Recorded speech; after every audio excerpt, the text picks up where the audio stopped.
When I look at Baltimore, I like Andrews, I like Jackson, and then I love Dobbins, but I worry he was going to keep me up at night, right?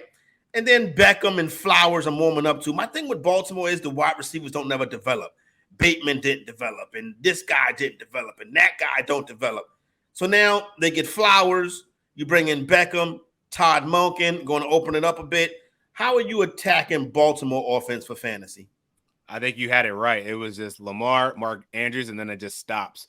The Yeah. thing I have a problem with J.K. Dobbins, he's another year removed from the ACL injury, bad injury, but he looked good. He started to look better as the season wore on. The thing about Dobbins is like you're gonna have to go RB heavy in order to draft him. Like I think he'd be a solid RB2.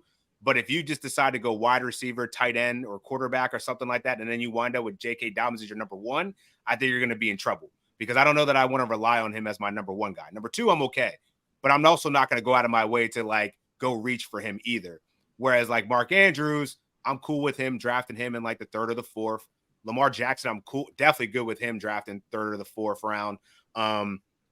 Lamar Jackson is the guy that I think that I'd probably, if I want any Ravens, it'd probably be him just because I think that he's going to be primed for a bounce back season.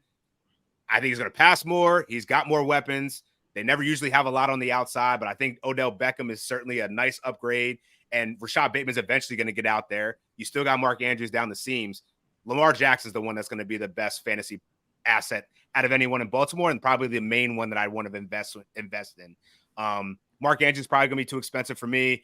Odell Beckham is super cheap, so you can get him late. He's like, his ADP is somewhere in the 115 range. I'd prefer him over Zay Flowers. Rashad Bateman, I don't really know because he's just still on the pup list, and I feel like Beckham, if you're going to invest in a receiver, is probably him. Yeah, I would agree with you on that. Bateman, I think I took him in a best ball. Like, you know how that's you fine. get That's fine. He could pop it at some point, right? 30-round draft. It's like round 18. And I'm like, I want to get off the damn computer.